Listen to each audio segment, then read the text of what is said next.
Assalamualaikum warahmatullahi wabarakatuh. Selamat pagi anak-anak. Gimana kabar hari ini? Mudah-mudahan sehat semua ya. Sebelum memulai pelajaran pagi hari ini, lebih baiknya kita berdoa terlebih dahulu. Berdoa mulai. Berdoa selesai. Selanjutnya yaitu menyanyikan lagu Indonesia Raya. Ayo temennya, siapa yang memimpin? Ibu absen dulu ya.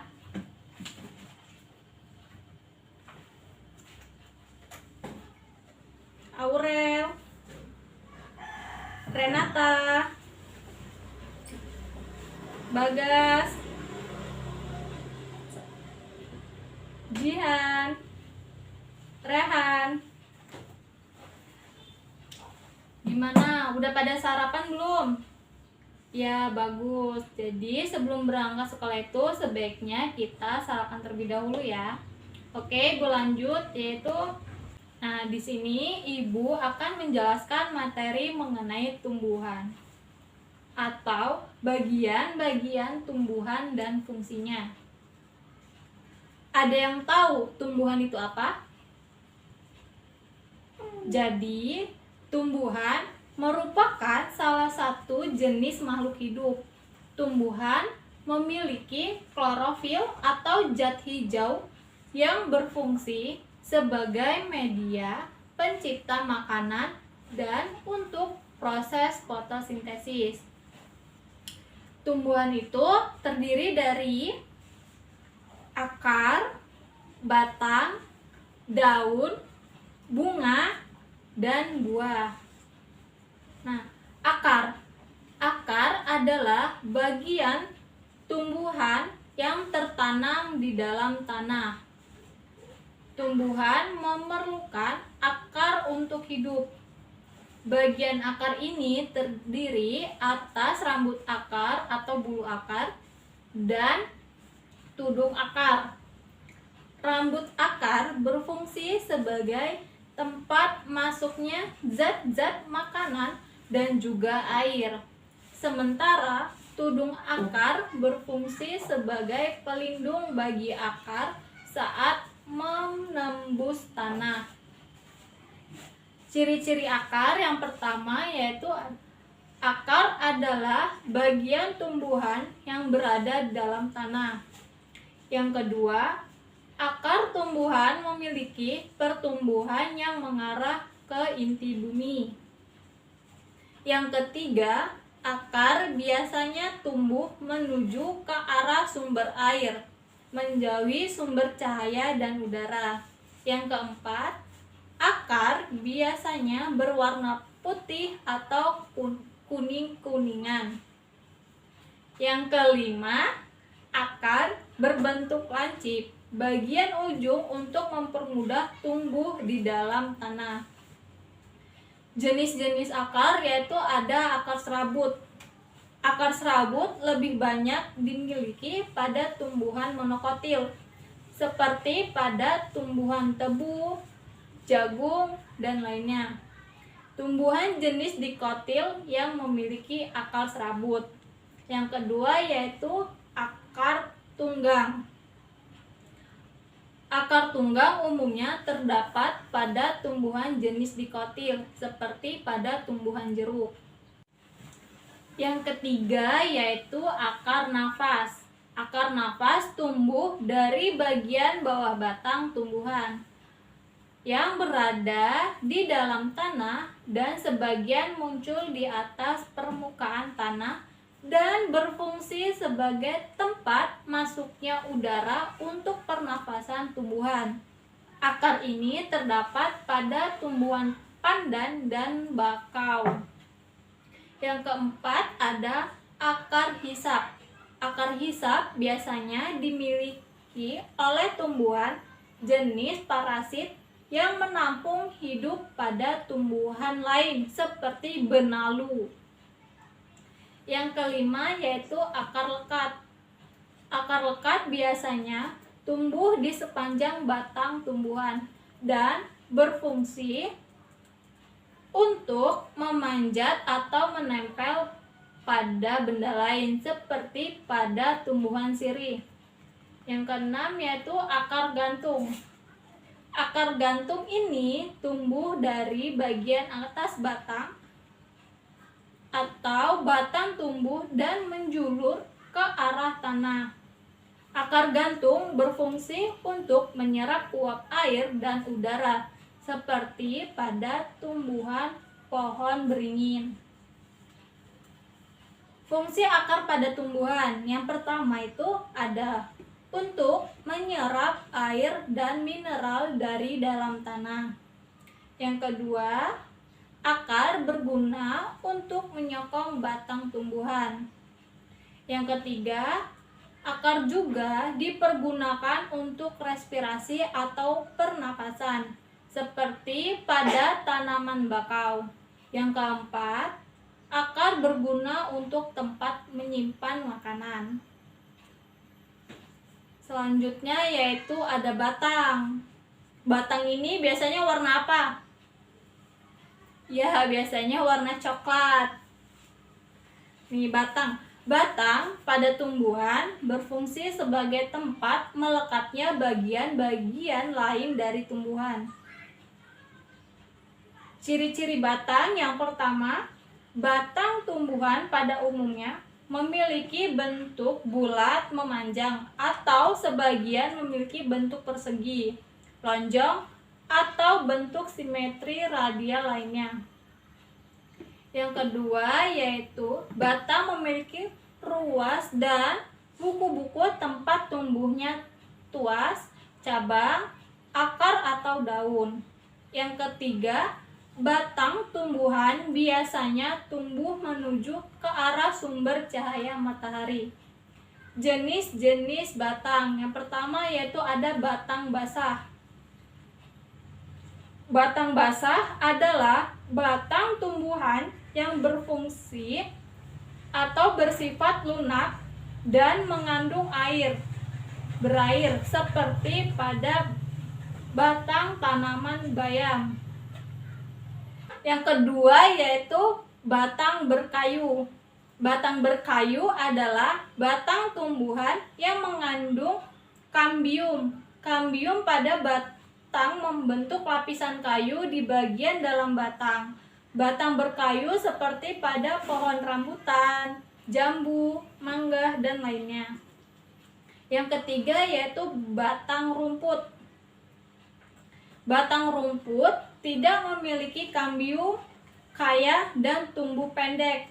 Batang rumput memiliki ruas dan rongga seperti pada tanaman padi, rumput, dan lainnya. Fungsi batang yang pertama yaitu batang pada tumbuhan memiliki fungsi sebagai saluran tempat mengangkut air dan mineral dari akar menuju daun.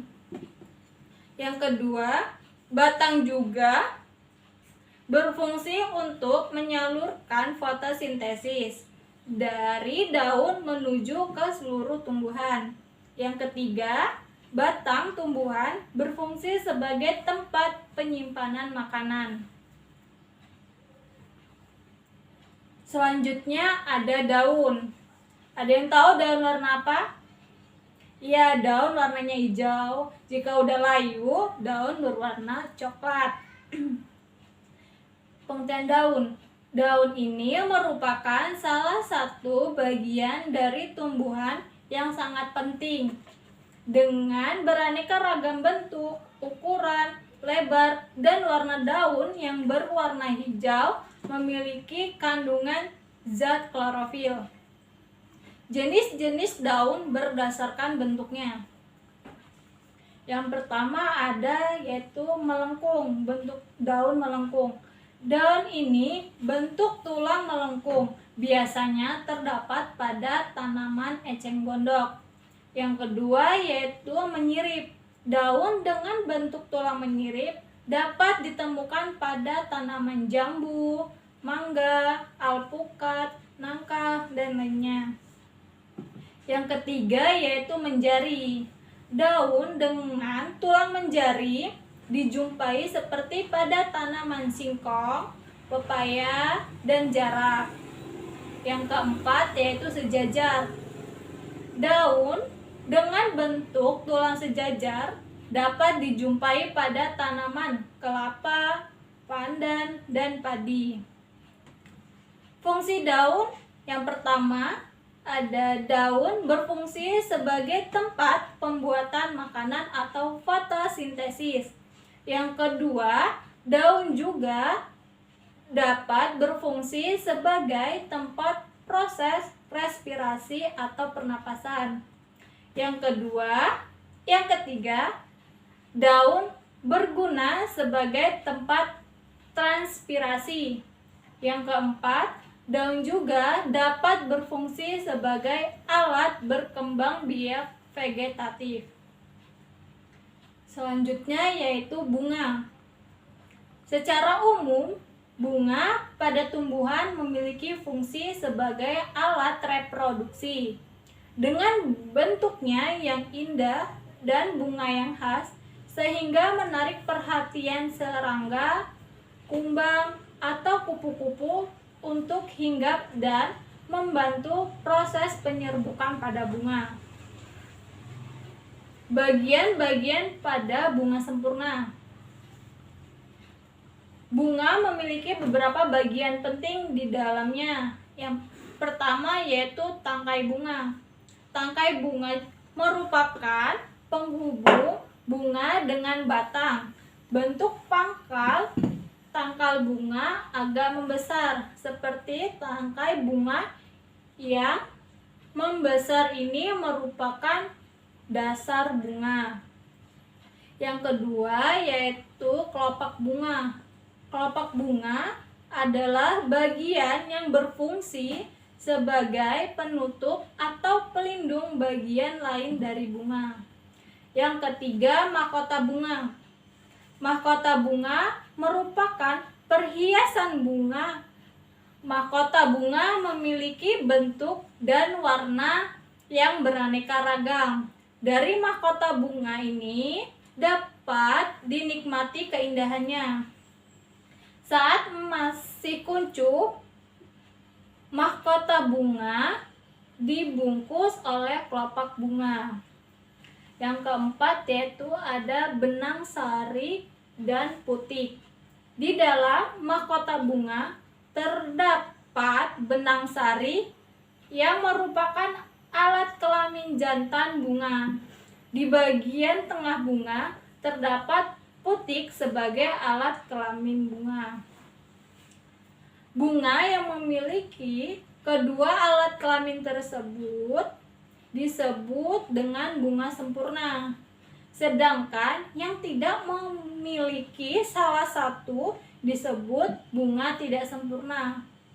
Bunga yang tidak memiliki salah satu dari bagian bunga tersebut disebut bunga tidak lengkap. Selanjutnya yaitu fungsi bunga. Yang pertama, fungsi bunga yang paling utama dan paling vital adalah bunga sebagai alat untuk perkembangbiakan generatif. Fungsi bunga yang kedua untuk menarik serangga agar hinggap dan melakukan penyerbukan. Yang ketiga yaitu untuk wadah atau tempat menyatunya gamet jantan dan gamet betina. Yang keempat yaitu untuk menghasilkan biji. Yang kelima, untuk dinikmati keindahan bunganya oleh manusia. Selanjutnya yaitu ada buah. Buah merupakan hasil selanjutnya dari proses penyerbukan pada bunga. Buah memiliki berbagai macam bentuk, warna, dan aroma yang berbeda-beda. Fungsi buah yaitu buah untuk melindungi biji. Buah membantu dalam penyerbukan biji-bijian. Yang ketiga yaitu buah sendiri bisa dinikmati oleh manusia. Gimana anak-anak? Sudah paham? Ya, jika sudah, Ibu akan bertanya, apa aja jenis dari daun, bentuk atau jenisnya? Yang pertama yaitu ada, iya betul, sejajar. Yang kedua, ya menjari. Yang ketiga, ya betul, melengkung. Nah, jadi sudah paham kan? Jika sudah paham, Ibu akan beri tugas kepada kalian untuk mencari bentuk-bentuk daun yang ada di sekitar rumah kalian. Besok dibawa ya, jangan lupa. Dan jangan lupa membawa buku dan lem untuk menempelkan daun tersebut di dalam buku. Jika sudah paham, sebelum kita mengakhiri pembelajaran pada pagi hari ini, lebih baiknya kita membaca doa terlebih dahulu. Berdoa mulai. Berdoa selesai. Ibu akhiri, wassalamualaikum warahmatullahi wabarakatuh.